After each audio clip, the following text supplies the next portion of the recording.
Shri AC दास। सभापति जी, बड़े लड़ाई के बाद हमारे देश में जो पिछड़े जात हैं, ये लोग को अभी नौकरी में रिजर्वेशन मिलने का व्यवस्था हुआ है। जो हुआ है वो भी ठीक नहीं हुआ, क्योंकि किसी कारण में 50% क्यों रखा गया, क्योंकि वो सुप्रीम कोर्ट का ऑर्डर है। लेकिन ये सुप्रीम कोर्ट कौन है, क्या संविधान में तो कहाँ तक लिखा नहीं है कि 50% रहेगा। तो इससे क्या समझा जाता है कि ये सत्ता और ये व्यवस्था कुछ लोग को हाथ में है, वो जो चाहते हैं वो ऐसे कर लेते हैं और उनके फायदा के लिए कर लेते हैं। आज रिजर्वेशन के मांग क्यों है? जब हमारे संविधान प्रणेता पहले संविधान बनाया था, वहाँ पर आदिवासी और हरिजन को, आजकल हरिजन शब्द कहने से कोई भी थोड़ा इनकार करता है, तो मान लीजिए अनार्य भी कहिए, ये अनार्य लोग के लिए भी हो गया है। इंग्लिश में कुछ शब्द उन्होंने बोला शिल्लू ट्राइब, लेकिन सचमुच तो हम लोग अनार्य है। तो आर्य लोग आने के बाद हम तो थे, ये अनार्य लोग थे, वो आदिवासी थे और गंड लोग थे और ये द्राविड़ लोग थे, they are the real Indians. लेकिन कोई 1000 साल से कुछ ऐसे चल रहा है देश के अंदर, तो तरह तरह के व्यवस्था इस देश में आया, बाद में गणतंत्र भी हमारे देश में आ गया। तो इससे कुछ हमको सुविधाएं देने के लिए उसी वक्त कोशिश किया गया, तो वहीं पर कुछ प्रावधान रखा गया कि ये जो आदिवासी और जो हरिजन है उनके लिए कुछ व्यवस्था किया जाए। फिर भी संविधान में ये लिखा गया था कि बैकवर्ड कास्ट के लिए भी रखना चाहिए, लेकिन ये नहीं हुआ था। ये बड़ा लड़ाई हुआ, एक पवित्र आदमी पी सिंह ने जो लड़ाई शुरुआत किया है, इससे कम से कम तो शुरुआत हुआ, लेकिन वो नहीं कर पाए। क्यों नहीं कर पाए? कि ये थोड़ा जल्दीबाजी हो गए, उसके साथ कुछ काम का जो तरीका है वो उनको करने नहीं दिया गया, और कुछ लोग भी स्टेट के अंदर उनको समर्थन नहीं दिए हैं कि किस तरह से करना चाहिए और क्या करना चाहिए, क्या नहीं करना चाहिए। फिर आखिर में वही कांग्रेस के हाथ में ये अच्छा हुआ कि आज ये व्यवस्था में लग गया है। तभी भी कुछ कमियां खामियां रह गया है। उस वक्त जो कानून आया था कि आखिर तक रिजर्वेशन सर्विस में होना चाहिए, तो वो शब्द अभी वहाँ नहीं लिखा गया। उसको फिर कभी भी जरूरत पड़ेगा, ऐसा माफिक दावा आएगा तो ये भी फिर कभी होगा। ये क्यों ऐसा ज़रूरत होता है?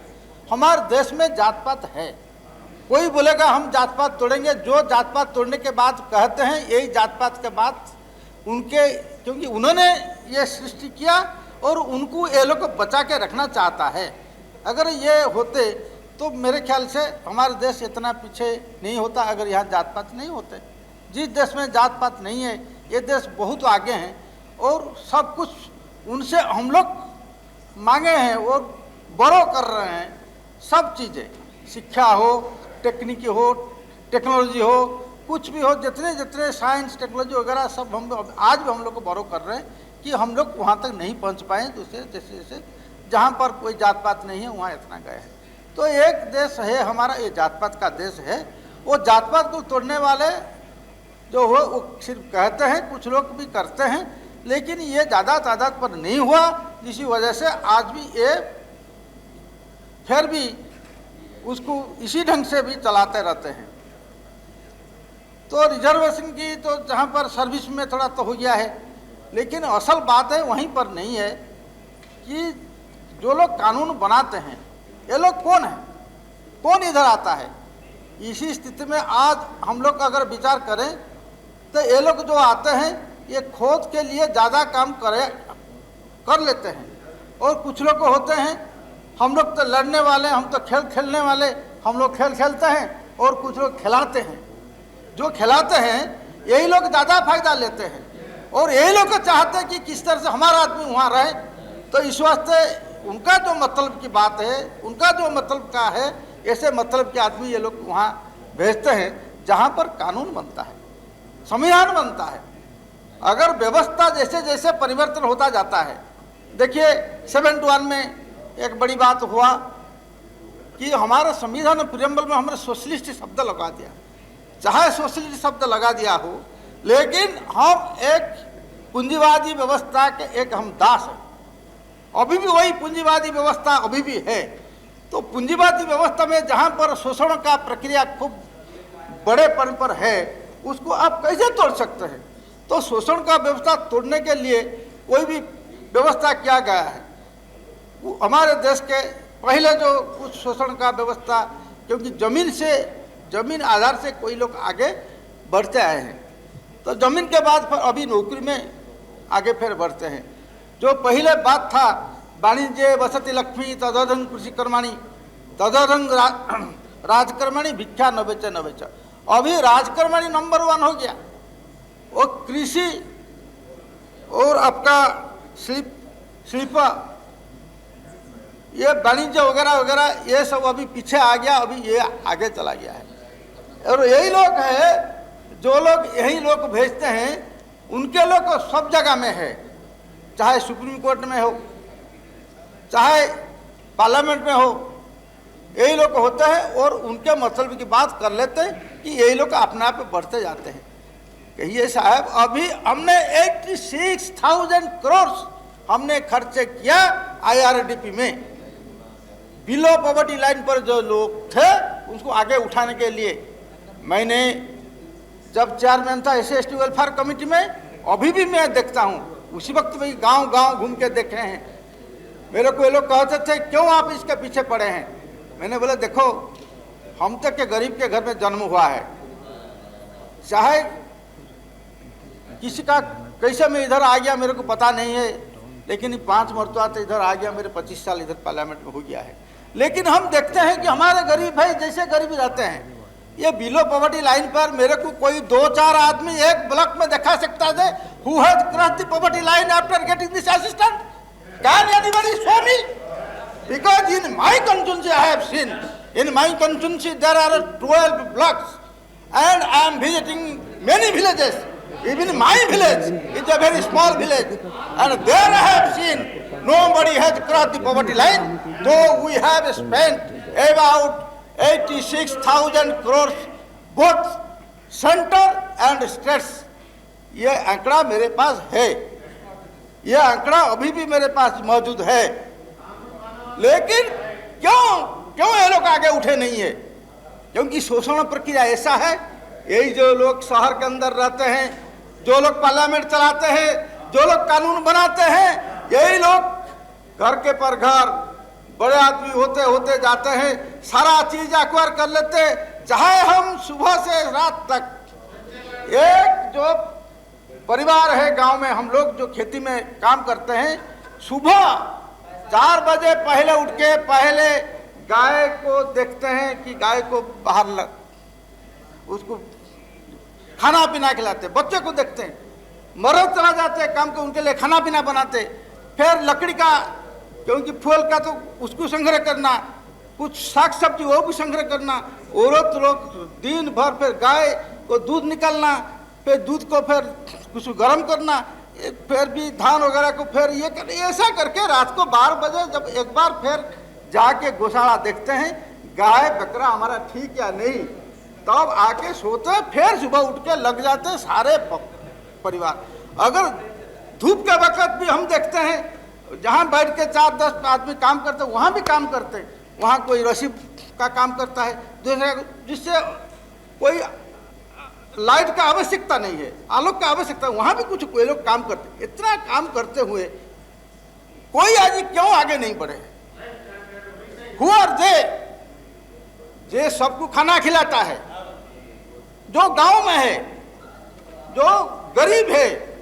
आपको मालूम होता साहब, सभापति जी, शेड्यूल कास्ट बीच में 95% लैंडलेस, वो इस ऑफिसर है, तब से जब से ये आर्यालोक इस देश को आए तब से अभी भी वही स्थिति है। ये वी आर 90% लैंडलेस। हम किससे आगे उठे?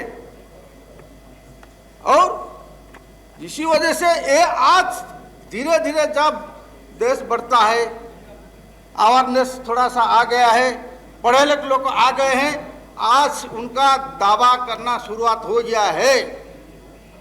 हमने अभी 4-5 स्टेट ये लोग बना लिया है, नागालैंड कहिए, मिजोरम कहिए, ये लोग बना लिया और उनका बार्गेन पावर बढ़ा दिया और आज ये लोग का हालत अच्छा हो गया, क्योंकि उनके हाथ तो उनका शासन है, उनका अर्थनीति है, उनका कानून है। इस वास्ते उनको शोषण का व्यवस्था, जो लोग शोषण करने वाले वहाँ जाने के लिए अभी भी उनके लिए इस देश के अंदर पासपोर्ट का भी आवश्यकता है। कोई अगर नागालैंड जाएगा वहाँ को पासपोर्ट का माफी के परमिट चाहिए। जितना दिन के लिए जाएगा इतना दिन रहेगा, अगर नौकरी करेगा तो नौकरी करेगा, बाद में आएगा तो फिर जाना मुश्किल है, एक परमिट लेके जाना पड़ता है। ये जितने हमारे नॉर्थ ईस्ट में है ये लोग लड़ाई करके ले लिया। आज भी आदिवासी लोग ये लोग को समझने लगे कि हम लोग है जो सारे के सारे जमीन हम लोग खुदाई किया, हमने तैयार किया, लेकिन हम लोग डर के ऊपर ऊपर जाते हैं। जितना पहाड़ के ऊपर हमारे पीछे पीछे वही जो शोषक वो भी जाते हैं और उनको इसी हालत में रखते हैं। ये क्यों हो रहा है? क्योंकि ये एक व्यवस्था की बात है, ये कोई एक आदमी का बात नहीं है। ये बात कोई दिन से चल रहा है, आज भी चल रहा है, जिस वजह से ये आवश्यकता है कि जहाँ पर कानून बनता है वो कहाँ है? वो होता है असेंबली में, पार्लियामेंट में, फिर तरह तरह के नीचे तक है। बड़ी अच्छी बात है कि अभी पंचायत राज में हमने जो डिवोल्यूशन पावर जो हमारा प्रिंसिपल में है, डायरेक्टिव प्रिंसिपल स्टेट पॉलिसी में है, वो तो फिर ग्रेजुअली धीरे धीरे कुछ पावर अभी देने लगे हैं, लेकिन जितना देने का लिखा हुआ है अब तक उनको नहीं मिला है। अगर वो मिलता फिर थोड़े दिन के बाद झगड़ा भगड़ा होके फिर एक लाइन में पड़ जाता, वो भी नहीं आज तक। सब जितने उनको पावर देने का वो पावर नहीं है, लेकिन कानून बन गया। कुछ स्टेट मानता नहीं ठीक ढंग से करने के लिए, कुछ स्टेट माना है और किया है, ये लोग भी अच्छा सक्सेसफुल हुआ है। तो ऐसा माफी कानून में तो बहुत चीजें लिखा हुआ है, लेकिन आज तक क्यों नहीं हो पाया? आज अगर सबको पेंशन का व्यवस्था हो जाता है, आज अगर सबको पढ़े लिखे के लिए व्यवस्था हो जाता है, अगर कोई डिस्क्रिमिनेशन व पाचार अंतर का व्यवस्था नहीं होता, तो ये बात कोई मांगने के लिए तैयार नहीं होते, ये दावा नहीं करते। आज जो दावा आ रहा है ये क्या दावा है कि हमारा जो हक है, हम इस देश के, ये मातृभूमि भारतवर्ष के, हम सब उनका लड़का लड़की हैं। जैसे पैतृक संपत्ति में, मातृ संपत्ति में हर एक लड़का लड़की का कुछ हिस्सा होता है, एक भाग होता है, शेयर होता है, ऐसा माफिक सब जगह में हमारे लोग के शेयर होना चाहिए। लेकिन ये शेयर, ये जो हमारा हिस्सा, ये जो भाग आज डिनाइड कर रहे हैं कि आपको नहीं देना चाहिए। आज भी ये बात है कि आपके पास जैसे हक नहीं है कि ये सब आपके उपलब्ध करना, लेकिन उपलब्ध करना तो संविधान में लिखा हुआ है।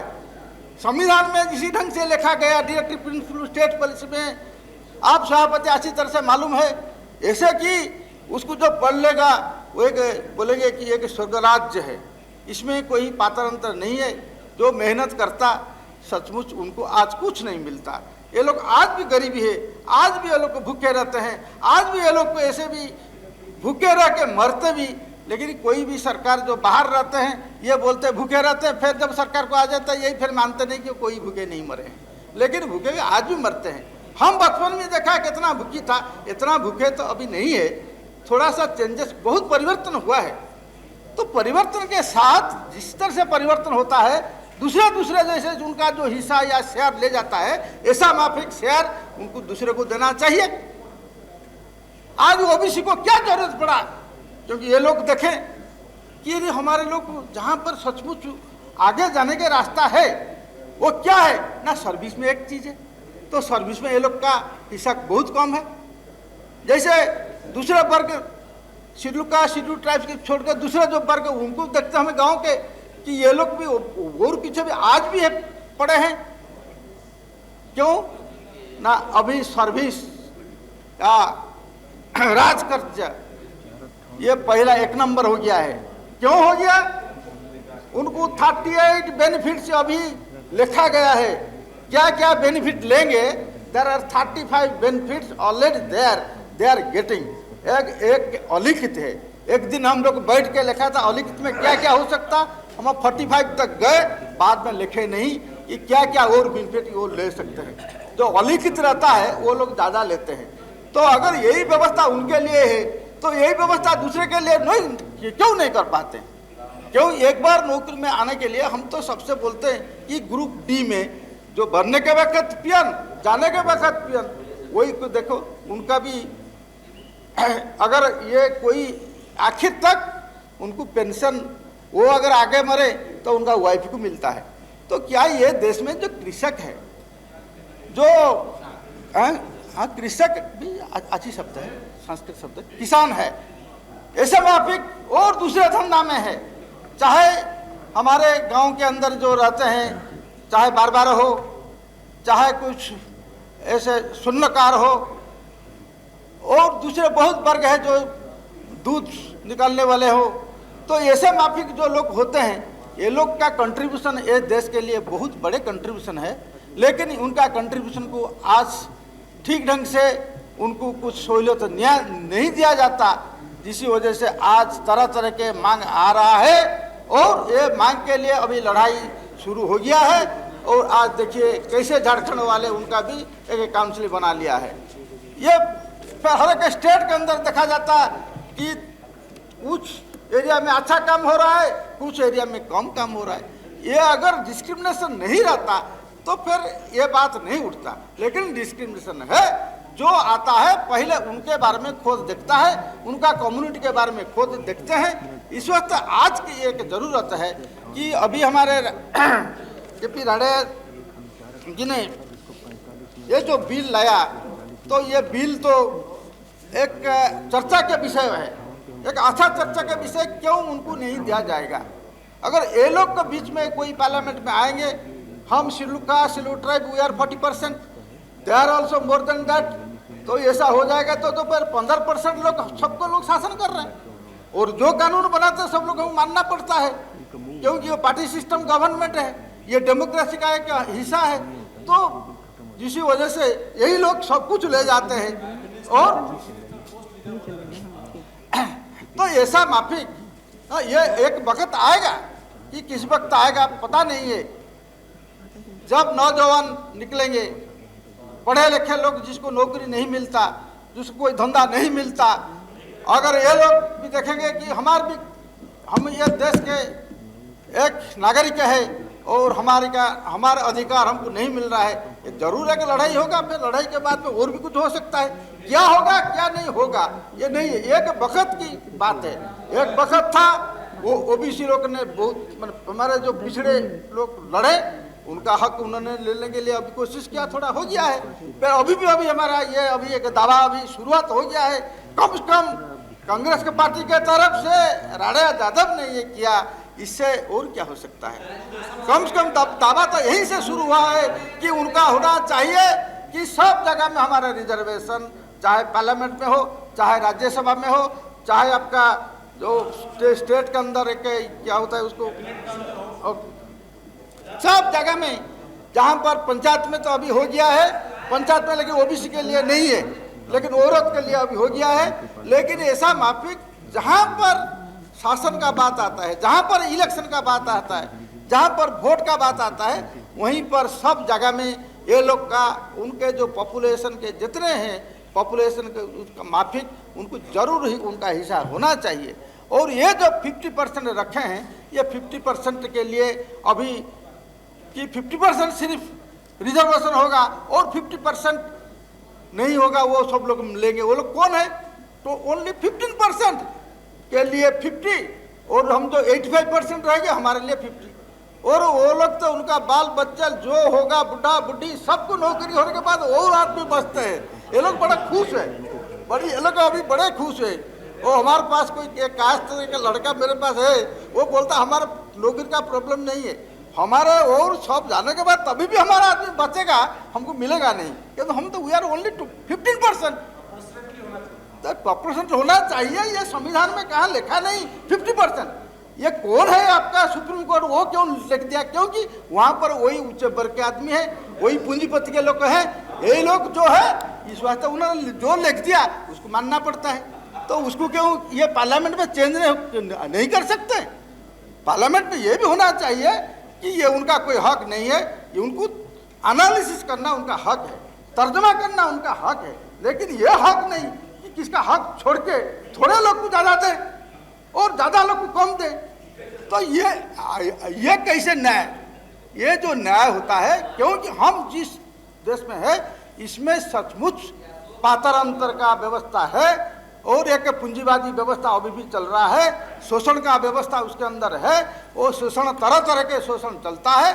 तो इसी वजह से जहाँ पर ये सब रोका जा सकता है कानून बना के, और कानून के साथ फिर भी किस तरह से इम्प्लीमेंटेशन करना, उसके साथ ये सब करने का सारा वही असेंबली करता, पार्लियामेंट करता, और तरह तरह के जहाँ पर चाहे म्यूनसिपैलिटी हो चाहे दूसरे जगह हो, जहाँ पर इलेक्शन होता है तो सब जगह में ये लोग के लिए होना चाहिए। ये जरूर महसूस करता है। मैं जानता नहीं, ये बड़े लंबे चौड़े हो गए हैं, मेरे ख्याल से इतना लिखने का ज़रूरत नहीं है। इसी वजह से अगर सरकार उसको ज़रूर समझे, लेकिन ये बिल को अगर ठीक नहीं है, आप दोबारा उसको दिखाइए, आपका अच्छी तरह से सबके बीच में बात करिए और सब लोग को मिलकर एक अच्छा ड्राफ्ट भी कीजिए, और उनको जो ये हक देना चाहिए। हम ये महसूस कर रहे हैं और आज ये वक़्त है, ये वक़्त अभी आ गया है और हम ज़्यादा दिन उसको नहीं रोक पाएंगे। अभी ये वक़्त नहीं कि कोई पढ़े लिखे लोग नहीं है जिसके अवेयरनेस किसके बीच में नहीं है, अभी सब लोग के बीच में अवेयरनेस आ गया है। अभी हक मांगने के लिए ये लोग अभी तैयार हो गए हैं, अभी तैयार होंगे। तो इस वास्ते तरह तरह के लड़ाई, एक जिसको बोलते हैं कि कोल्ड वार, अभी कोल्ड वार शुरुआत हो गया है। अभी रास्ता के बाजू में ये लड़ाई है, ये लड़ाई और आगे बढ़ते जाएगी। किस रूप धारण करेगा, कुछ हॉट वार करना चाहिए। हाँ, ये अपना आप हॉट वार हो जाएगा। अभी जो कोल्ड वार में है, ये फिर कभी भी हॉट वार हो जाएगा। ऐसा आप जो महसूस कर रहे हैं, ये कभी हो सकता है। तो क्योंकि कितना दिन तक लोग संभाल के रखेंगे कि हम गरीब है, हमको भगवान नहीं दिया और हम तो पीछे पड़े हैं, और हमारा जन्म तो इसी परिवार के अंदर है कि हमको ऐसा रहना चाहिए, और किसका परिवार का किसी घर में जन्म है तो इस वास्ते उनको सारे कुछ प्रावधान है, उनको मिलता जाएगा, जो चाहे न चाहे उनका अपने आप ही मिलता जाएगा। लेकिन और कुछ परिवार हम लोग है, हमको तो भगवान हमको नहीं दिया, हमारा भाग्य में नहीं, हमको भाग्य भगवान के पास छोड़ दिया, और आपने जो लेना ले जाते ले जाओ भाई, कितना लेना है। लेकिन ये कोल्ड वार जरूर हॉट वार होगा, जरूर संघर्ष होगा। जो बात अगर ये होता, आज देखिए थोड़ा वेस्ट बंगाल में ये लोग क्या एक लैंड रिफॉर्म करके ये लोग कितना गरीब लोग को अच्छी तरह से थोड़ा संभाला। हम तो उनको तारीफ कर रहे हैं, क्योंकि धन्यवाद क्या नहीं, हमने लिखा है when I was the chairman I have given commendation that what they are actually doing. मैं उनको कमेंडेशन दिया, चाहे मेरे को कोई कुछ बोले, लेकिन I have written in my report, you can go and see in the parliament. मैं उनको कमेंडेशन दिया कि ये लोग, क्योंकि ये कांग्रेस का था, लेकिन कुछ कांग्रेस लोग ऐसे थे वो करने नहीं दिया, लेकिन ये कम्युनिस्ट लोग करने मैंने कर लिया। वो करके अभी वो दिखाते हैं कि लैंड रिफॉर्म के वजह से आज गरीब लोग थोड़े थोड़े आगे उठे। उनके बीच में इतना ये नहीं है, आज उनको जमीन मिला, जमीन के बाद उनको पानी का बंदोबस्त कर दिया, वीजा का बंदोबस्त कर दिया, दूसरे सुविधाएं कर दिए, तो ये लोग उसमें लगे रहते हैं और उत्पादन करते, उसके साथ उनका जो लड़ाई वो भी लड़ाई भी जाहिर रखते हैं। ऐसा नहीं कि ये लोग लड़ाई नहीं कर रहे हैं। तो गरीब अमीर के बीच में जो लड़ाई है, ये लड़ाई अभी भी है, वो जाहिर है, लेकिन ये लड़ाई अभी भी गांव में है, सब जगह में है। ये लड़ाई अगर गणतंत्र में ये लड़ाई गरीब और अमीर का बीच में होगा तो फिर गणतंत्र का क्या अर्थ है? गणतंत्र का अर्थ की कि उनको जो हक है उनको मिलना चाहिए, उनको खाना मिलना चाहिए, उनको दवाई मिलना चाहिए, उनके बाल बच्चे को पाठ पढ़ने के लिए सुविधा होना चाहिए, उनके घर चाहिए, उनके बाद में पेंशन भी चाहिए। तो अगर दूसरे के लिए पेंशन का बंदोबस्त किया है कि ये लोग जो कागज़ के खेती में करते हैं, कागज़ कोई लकड़ी का काम करता है, ये क्या लकड़ी खा के रहता है? कि जो कागज़ का काम करता है वो क्या कागज़ खा के रहता है? सब तो खाने पीने का कुछ भी हो, जो पागल है वो भी खाना खाता है, लेकिन वो उत्पादन कौन करता है? उत्पादन वही गरीब लोग करते हैं। जमीन चाहे और किसका हो, लेकिन काम करने वाला तो वही गरीब लोग है। उनके लिए क्या प्रावधान किया है? वो कम्युनिटी कौन है? वो आदिवासी, हरिजन और जो अदर बैकवर्ड कम्युनिटीज, यही लोग किया है। ये घर कौन बनाया? आपका पास पैसा होता हो, आपके पास इंजीनियर होता हो, कोई बताने वाला हो, लेकिन ये काम कौन किया है? उनको आपने क्या दिया? पेंशन दिया, उनके बाल बच्चे को पाठ पढ़ने के लिए सुविधा करा दिया, उनको कहाँ घर दिया? ये रास्ता कौन बनाया? कोई पार्लियामेंट आया? ये तो बिल्डिंग कौन बनाया? ये कारखाना कौन बनाता है?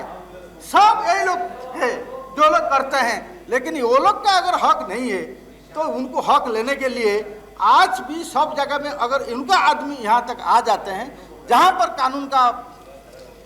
कानून पास होता है, कानून तैयार होता है, जरूर ये लोग कहते हैं कि हमारे भाई को हम जरूर देखेंगे, हम आपको नहीं मानेंगे, क्योंकि ये संख्या हमारा कम हो जाता है।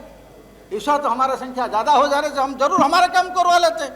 ये कौन है बड़े बड़े जो पूंजीपति लोग हमारे पर शोषण करने वाले हैं?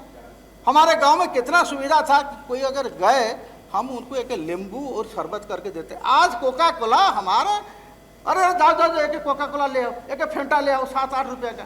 अगर कोई हमारे घर में नारियल का पेड़ होता है तो एक नारियल 2-3 निकाल के उसको जो होता है उसको हम पिलाते थे। आज कौन ये काम करता है? चलो भाई वहाँ से मिलता है कोका कोला ले आओ, फेंटा ले आओ, वहाँ तक ये लोग चला गए। चाय नहीं चाय भाई क्यों? हमारे जो जाता है पहले उनको एक शरबत करके, चाहे दही के साथ शरबत करते हैं, लेकिन पानी के साथ शरबत बना के नींबू और चीनी पानी के साथ करके उनको पिलाते। कोई आ गया पहले उनको पानी पिलाते थे, ऐसा करते थे। और आजकल क्या है, जाओ जाओ एक कोका कोला ले आओ, नहीं एक फेंटा ले आओ बोलते। कोई आ गए ना, कोई हमारे गेस्ट आ गया तो उनके लिए ये करते।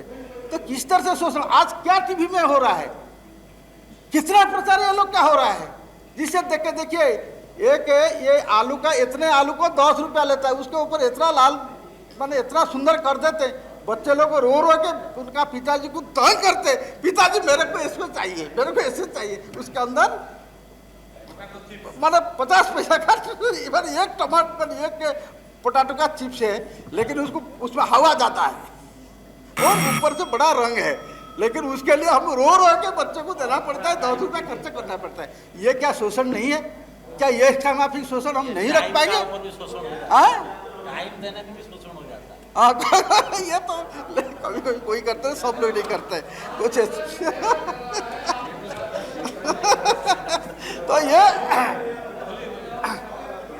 तो ये जो व्यवस्था अभी धीरे धीरे साइंस टेक्नोलॉजी इतना आ गया, क्या साइंस टेक्नोलॉजी गांव तक नहीं पहुंच पाएगा?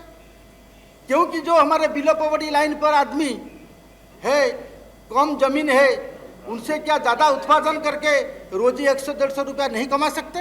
ये लोग किताब लिखते हैं और जहाँ पर जिस काम में ज़्यादा प्रॉफिट है वही प्रॉफिटेबल काम के लिए ये लोग पहले मानते हैं, दूसरे काम के लिए नहीं। ये हमारे लिए, हमारे इसमें शेयर नहीं है। शेयर देने वाला भी कौन है? सब दफ्तर वाले, PO DRDA, कलेक्टर, सब यही लोग है, सब यही लोग है। लेकिन वहाँ क्या, कोई अच्छा काम करो भाई। मैंने एक सजेस्ट किया कि देखो जो छोटे छोटे जमीन वाला है, इससे किस तरह से ज़्यादा उत्पादन हो कि एक परिवार उनको हर एक रोज अगर 100 रुपया मिल जाए, कम से कम बाल बच्चे को ये पाठ पढ़ा सकता है और कपड़ा दे सकता है, दवाई खर्च कर सकता है और अच्छा जिंदगी हो सकता है। कुछ लोग किए हैं, करते हैं, लेकिन ये साइंस टेक्नोलॉजी हमारे ICR वाले ये तो बहुत निकाले हैं, तरह तरह के निकाले हैं, लेकिन ये सब किताब के अंदर रहा है। कहाँ कुछ कराते हैं? अगर ये लोग कहते हैं तो करने वाले मना करते हैं उसको, इसमें हमारा कुछ भाग नहीं है, ये तो सब गरीब की चला जाएगा, हमको क्या मिलेगा, इस वजह से उनको नहीं देते। अच्छा, आज आपके शेयर का मार्केट खोला है, क्यों आपने गरीब लोग के लिए कुछ व्यवस्था नहीं किया? आज अब ट्राइबल एरिया में सब कुछ, पानी वहाँ पर है, जंगल वहाँ पर है, मिनरल वहाँ पर है, सब कुछ वहाँ पर है। छोड़ो बैला डोला उसको बात, वो तो सब प्राइवेट हो रहा है, ये भी प्राइवेट हो जाए, क्या खराब है? आपका जमीन भी प्राइवेट है, आपका घर भी प्राइवेट है, आपका सब कुछ प्राइवेट है, आपका गाड़ी भी प्राइवेट है, तो थोड़ा वो भी प्राइवेट हो गया तो हो गया, क्या बोले क्या हो गया? अच्छा, जो लोग उसमें हो वो लोग कैसे बड़े हो जाते? बाइला डोला हो, दूसरे में हो। अब लोग हम भी अभी एस्टिमेट कमेटी में देखते हैं बैंक में कितना लॉस है, मतलब हुआ taken that money, thousand crore of rupees bank में लॉस हुआ है। कौन ये पैसा लिया? हर एक जितना आपने पब्लिक अंडरटेकिंग देखते हैं उसमें लॉस है, तो पैसा किसको गया? अच्छा, ये लोग जो मान लीजिए गरीब लोग को निकाल देंगे, लेकिन उसमें जो एमडी थे, जो दूसरे लोग तो बड़े बड़े आदमी थे, उनका तो घर के पर घर बना है, तो चोरी कौन किया? तो सरकार क्यों उनको नहीं रोक पाया? नहीं, सरकार का ऐसा बंदोबस्त अभी हो गया है कि आपका अभी प्रॉपर्टी पर 50 लाख ना, एक कितना कर्जा की बम्बे कलकत्ता वगैरह में इतना प्रॉपर्टी होने के बाद आपको प्रॉपर्टी टैक्स पड़ेगा। हम 71 में जब आया था 3 लाख था, अभी 3 लाख बढ़ते बढ़ते ये 4 बड़े बड़े ये सिटी के लिए अभी मोर देन 50 लाख करा दिया। यानी ये कौन है? जो ही लोग खोज किए हैं उनको देखकर हमसे लिखवा लेते हैं, क्योंकि हम लोग जब इधर आते हैं दूसरे का प्रेशर पड़ता है, जब गांव में जाते हैं वो दूसरे ढंग का प्रेशर होता है। तो हम क्या करें? हम जो रिप्रेजेंटेटिव है, हम तो ऐसा दिन नहीं जो दिन हम नहीं सोचते मैं एक रिप्रेजेंटेटिव नहीं हूँ, तो फिर हम जो रिप्रेजेंटेटिव है गांव में जब जाते हैं दूसरे तरह के रिप्रेजेंटेटिव, हमारे लिए आपने कुछ नहीं किया, लेकिन ये लोग सब करवा लेते हमसे, क्योंकि हम इधर एकला हो गए, ये हमसे कुछ तड़ा मड़ा करके लिखवा लेते, और हम आप एक पेज लिखो एक किताब लिख देंगे। एक व्हाइट पेपर को ब्लैक करने के लिए ये बड़े तैयार हो जाते हैं, और बड़ा किताब लिख के उस पर लिख देते हैं ये फिजिबल नहीं है, वो नहीं है, वो नहीं है, फिर आप लोग मान जाते हैं, चलो भाई कौन इतना पढ़ता है, दस्तखत करो, तो हो जाता है उनका। तो ये जो व्यवस्था है, इसी व्यवस्था में उनको भागीदारी करना या नहीं, इसको भागीदारी जरूर करना है। और भागीदारी का मांग आज राणा साहब ने शुरुआत किया है, और इस पार्लियामेंट में ये शुरुआत हुआ है कि हर एक ये में जितने पिछड़े लोग हैं, चाहे गरीब आदिवासी हरिजन हो, दूसरे हो, जितने सब पीछे पड़े हैं, दूसरे वर्ग में जो पीछे पड़े हैं, उनका जो भागीदारी होने का सब चीज़ में। जिस वजह से एक दिन मेरा याद है, हम तो एक लड़ाई में थे, इंदिरा गांधी का मेरे अभी भी याद है, उन्होंने ये बोले थे, those opportunities available in this country should be properly distributed. जिस वजह से उन्होंने 71 में जब आए पहले संविधान में सोशलिस्ट शब्द लगा दिए हैं। क्या those opportunity available in this country is being properly distributed? Opportunity को जो जिसके हाथ जितना लंबा है उनको मिल जाता है, और जो लोग ऐसे भाग्य भगवान के पीछे पड़े रहते हैं उनको नहीं मिलता है। लेकिन वे लोग पढ़े लिखे जब हो गए हैं, उनको आप कैसे रोक सकते हैं? इस वास्ते अभी टाइम आ गया है, हमको उसको देखकर अभी हमारे मानस को ठीक रखना चाहिए कि ये लोग का जो हक अगर हम ना दे पाएंगे, अगर कांग्रेस नहीं दे पाएगा, तो दूसरा कौन दे सकता है? क्यों नहीं दे पाएगा? ये लोग 77 में आए तो 2.5 साल रहे, बाद में आए तो 1.5 साल रहे। तो अभी क्या है कि राम भाम का नाम लिया है, जो राम को अभी हम तो उसको अभी देखते हैं कि राम सबसे ये लोग तो भी नमस्कार करना होता है, लेकिन राम के नाम में अगर हम जब अगर चर्चा करेंगे ना, आपको सुन कर हैरान होंगे कि राम कितना अन्याय किया है। तो अन्याय तो वहीं से शुरू हुआ है? तो फिर वही एक सेंटिमेंट अप्रोच दे के कुछ लोग भी अभी ज़्यादा पाल दो थे, अभी कोई मोर देन 160 और 150 आ गए। क्यों आ गए? उस सेंटिमेंट इससे माफी काम करके क्यों क्या इस देश को ये संभाल सकते हैं, रख सकते हैं? क्या ऐसे मैनेजमेंट हो सकता है? तो इस वजह से ये आज कांग्रेस के एक हमारे यादव भाई, एक गरीब यादव भाई, नहीं गरीब है, हाँ गरीब है, और क्या आपको मालूम नहीं? अरे जी का बैकग्राउंड क्या है? हम दोनों दोस्त हैं, इस वास्ते जब सुन देखें कि अरे सब लाया तो मैं बोला जरूर उसका मैं समर्थन करूंगा और जरूर उसको मैं उसके ऊपर जरूर बोलूंगा। ये मेरे के मौका है कि बोलने का, दूसरे वक्त में तो मेरे को मौका देते नहीं, कुछ लोग को मुंह पे मैं कुछ बोल लेता करके मेरे को तुरंत बैठा देते, क्या करें। इस वास्ते ये मेरे को एक चांस था एक तो इस वास्ते मेरे को एक जब सुविधा मिला जरूर मैं उसके लिए बोलूँ। तो आज ये कांग्रेस के पास ये जवाब होना चाहिए। अगर कांग्रेस ने इतना काम किया, आज कांग्रेस के पास ये भी देखना चाहिए कि कुछ लोग कैसे किस हालत में है, ये लोग का जो हिस्सा है उसको हिस्सा देना या नहीं देना, उनको देना तो क्या करना चाहिए। उसके साथ भी असेंबली पार्लियामेंट जहाँ पर आके कानून बनाना चाहिए। अगर ये लोग यहाँ पर नहीं होंगे ये सचमुच नहीं बन सकता है। इस वास्ते हमने तो कभी एक बार नरसिंह राव जी को हमारा लिखा था, हमारे प्रिय प्रधानमंत्री को, जो हमारे पार्टी के अंतर्गत यूथ कांग्रेस हो जितना हो सब जगह में हमारा सिलूट ओबीसी का प्रोपोर्शनेटली रहना चाहिए। उन्होंने नहीं, पार्टी के स्तर पर भी, पार्टी के स्तर पर रहना चाहिए। अभी तो पार्टी लोग ने दावा करके कुछ एक दो लोग को दे देते हैं, अभी पार्टी में दावा हो के अभी ओबीसी को कहाँ एक दो चार दे देते, लेकिन उसके लिए अगर कानून का प्रावधान हो जाए तो क्यों ये ऐसा झगड़ा करना पड़ता है पार्टी के नीचे में। कौन है ये बढ़िया आ गया, कौन है ये आपका ये क्या ये यादव आ गया कि ये भी अभी भाग मांगता है पार्टी के अंदर आके थोड़े दिन बाद बोलता है मेरे को भी टिकट देना चाहिए। कौन है ऐसा बोलता है? तो कुछ लोग बड़े बड़े आदमी ऐसा भी बोलते हैं।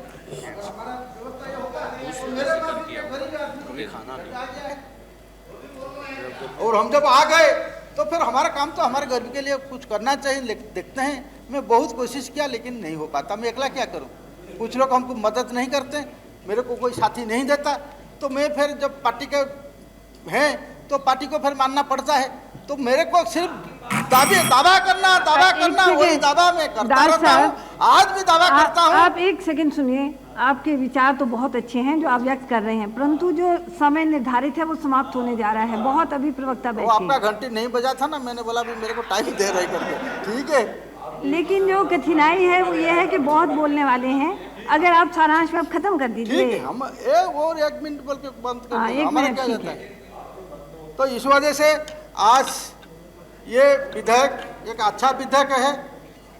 ये विधेयक अगर पर्याप्त नहीं है, मैं आज दावा करूंगा कि हमारे मंत्री साहब बैठे हैं, हमारे दोस्त थंगवालू जी, उनको अच्छी तरह से और अच्छे ड्राफ्ट करें और अच्छी तरह से लाएं। लेकिन ये आपको कांग्रेस को लाना पड़ेगा।